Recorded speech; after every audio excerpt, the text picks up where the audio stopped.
Who is the greatest basketball player of all time? It might be the most argued question in all of sports, and almost nobody answers it with actual math, so I did. I built a formula, fed it everything we can measure, and let it crown a winner. And I'm not going to just tell you the answer. I'm going to walk you through every single step, so by the end, there's almost nothing left to argue. Here's how this works. First, the rules of the formula, because the rules are everything. Then we build it in tiers. The box score, the peak, the playoffs, defense, and the strength of the era. And then a deeper layer of refinements most rankings completely ignore. Then we run the whole league through it and funnel down to a winner. And at the very end, I'll show you the one honest assumption that could flip the answer and let you decide it. Let's set the rules.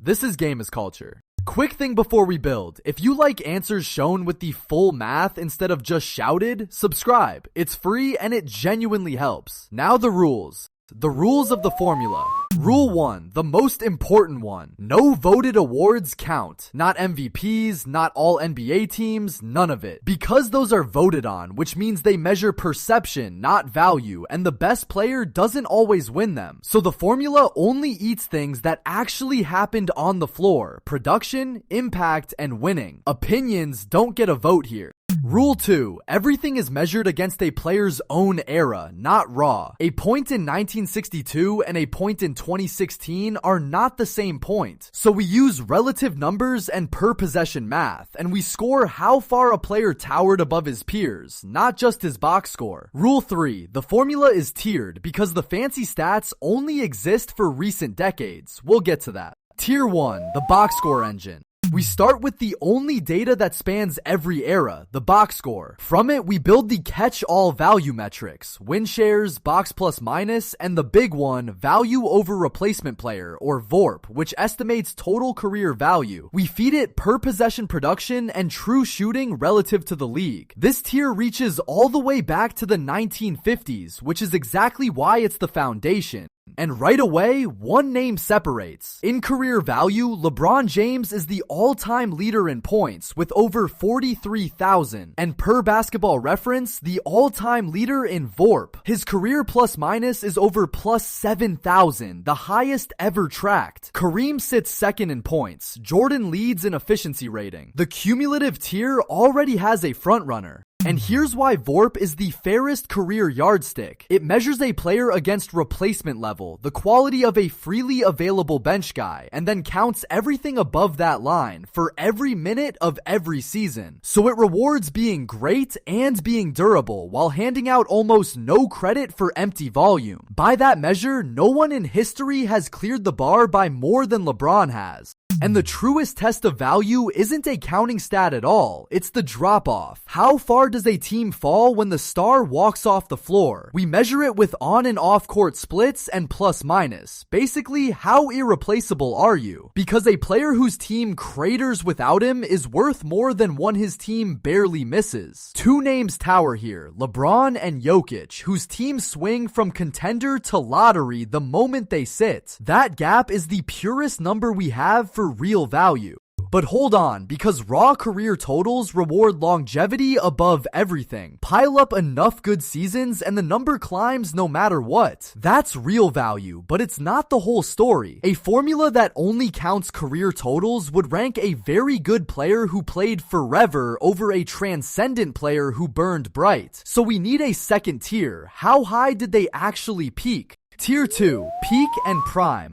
So we add a peak score, a player's single best season, and a prime score, their best 5 years stacked. And peak alone is a fight that has nothing to do with who you'd guess. For raw dominance, no one ever had a season like Wilt Chamberlain, 50 points and 25 rebounds a night. But by the best single impact number we have, box plus minus, the highest season ever recorded belongs to Nikola Jokic. And for two-way peak in a loaded era, it's Jordan. 3 different kings in one category, and not one of them is the name people crown by default. Tier 3, the playoffs. Regular season value is only half a resume, so tier 3 is the playoffs, where we use postseason impact, how a player's production holds up against elite defenses, and team results in series. LeBron is the all-time leader in playoff points, with the deepest postseason resume ever. Jordan never lost in the finals. 6 trips, 6 rings, 10 scoring titles. Both pass this tier with flying colors. Many legends do not. And we have to stop here, because a formula this offense heavy would be a fraud. The game has 2 sides, and defense counts exactly as much, so we grade it with everything we have. Defensive plus minus, rim protection, opponent shooting, and team defense with a player on the floor versus off. By this pillar, the all-time king is Bill Russell, the anchor of 11 champions, with Hakeem, Duncan, and Garnett right behind. The honest catch, before the late 90s, the data is thin, so older defenders are graded by team results, conservatively. Defense isn't a footnote here, it is half of the entire score. Tier 4, how strong was the league?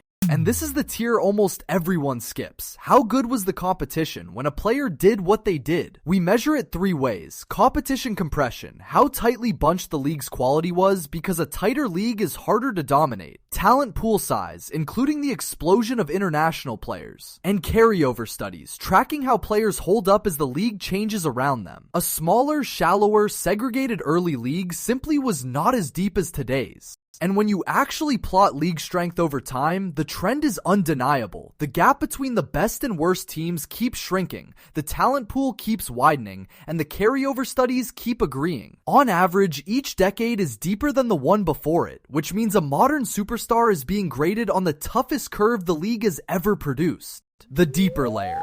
Now, the refinements that separate a real model from a stat sheet. First, does the value travel? Scalability asks if a player stays great next to other stars, graded by how his efficiency holds as his usage drops, and how he plays in lineups full of creators. A pure shooter like Stephen Curry scales onto any roster. Strength of path grades the actual defenses and teams he beat, and the teammates he had while doing it. And floor versus ceiling asks if he drags bad rosters up and pushes good ones to titles. The best don't just pile numbers, they lift whoever is next to them. Next, when the value actually showed up, playoff resilience measures the drop or the rise in a player's numbers against elite postseason defenses, because some stars shrink in May and a rare few get better. Clutch weighs the last 5 minutes of close games and elimination nights, though we keep it light since the sample is small and noisy. And consistency rewards the players you could count on every single night over the boom or bust ones, because titles are won on the nights that matter most. Then the simplest truth in sports, availability, games and minutes played, every season and every playoff run, because a star who misses 30 games a year just delivers less. It's the cleanest data we own, recorded in every era, and the all-time leader in minutes played is LeBron James. Adaptability asks the fairness question. Could this player win in any era and any system? And did his game evolve, adding range, changing roles, guarding multiple positions? A durable, adaptable star beats a fragile specialist. Finally, the things a box score can't see. Gravity, the attention a player pulls even without the ball, measured by tracking data since 2013, and by pure shooting before that. And intangibles, leadership, communication, the stuff that wins locker rooms. But here we draw a hard line. We do not invent a number for what we cannot measure. Intangibles get acknowledged, not scored, the same way we threw out the voted awards. An honest model names its own blind spots instead of hiding them. And one rule holds all of it together. Many of these overlap. Drop-off, scalability, and floor raising all lean on the same plus-minus data, so we refuse to count the same value 4 times. We weight a set of pillars that each measure something genuinely different, and we fold the rest in. More inputs only help if they're honest and independent. Pile on everything blindly, and you don't get a sharper answer. You get a biased one, dressed up as math. That's the full model. Every pillar, both ends of the floor. If this is the kind of breakdown you want more of, subscribe. It's free and it helps a ton. Now let's run the entire league through all of it. The funnel.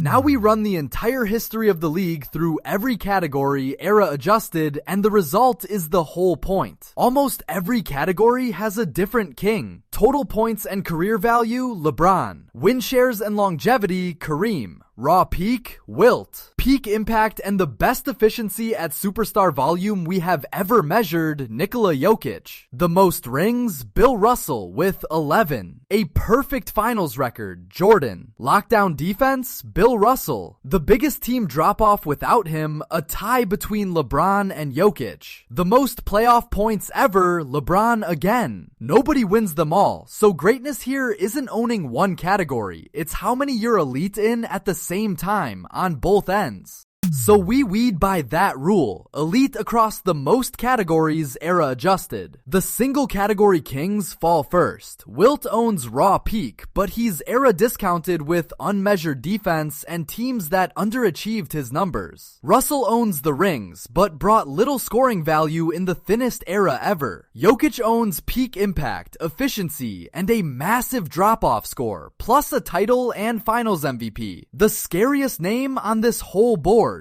But the two-way test is his knock. He's a below-average defender, and he's mid-career, so his cumulative totals still trail. He's climbing, not finished. Curry reshaped the sport, but tops only shooting. Kareem is the hardest cut, the win shares and longevity king with 6 rings, a clear top 3. When the dust clears, only 2 names sit in the top tier of nearly every category at once. So here's the head-to-head, by tier. Cumulative value, LeBron, and it isn't close. He's the points and VORP leader. Peak, a near tie that leans Jordan. Playoffs, LeBron has the volume and longevity. Jordan has the perfect finals record. Era strength, both played in deep modern leagues, so neither gets discounted. Added up across every tier, and one of them edges ahead. Plot the inner circle on the 2 axes that actually decide this, peak height and career length. Jordan sits highest on peak, Kareem stretches furthest on longevity. But look at the top right corner, LeBron is the only name that's near the top on both, an elite peak and an unmatched length. That combination, high and long at the same time, is why the total value math keeps landing on him. The answer: when you weight the full picture the way this formula does, cumulative two-way value, a historically long prime, the deepest playoff resume ever, all era adjusted, the math gives you LeBron James. He's the all-time leader in the 2 biggest career value stats we have, and he stacked them in one of the deepest eras the league has ever had. By total measured value, he's number 1. And to be clear why, it's not one stat, it's all of them at once. Most career points, the career VORP lead, the most playoff points in history, over 20 seasons of elite two-way basketball, no fluke, no padding, no voted trophies propping it up, just the largest pile of measured on-court value any player has ever produced. That's the case, and it's a mountain of evidence, the one dial that flips it. But I promised you honesty, so here it is. There's one dial, and it decides everything. This formula weights total career value the highest. Turn that dial toward peak and winning instead, the single highest ceiling, plus a flawless 6-0 finals record, and the math flips to Michael Jordan. And if you weight peak purely by modern impact metrics, Jokic is right there, knocking on the door. That's the whole debate in one sentence, not who was better, but whether you value the tallest mountain or the longest one. The numbers are settled. The weighting is the argument. And that's the entire process, start to finish. No awards, era adjusted, tiered, every step on the table. Whether you land on LeBron or Jordan, you now know exactly why and exactly which number moved you there. That's the difference between an argument and an answer. So now it's your call, and you have the actual math to back it up. Do you turn the dial toward total value and crown LeBron? Or toward peak and perfect finals and crown Jordan? There's no wrong answer, only an honest one. Tell me which dial you turn and who it gives you down below. And we are so close to 1,000 subs, so subscribe to stay up to date.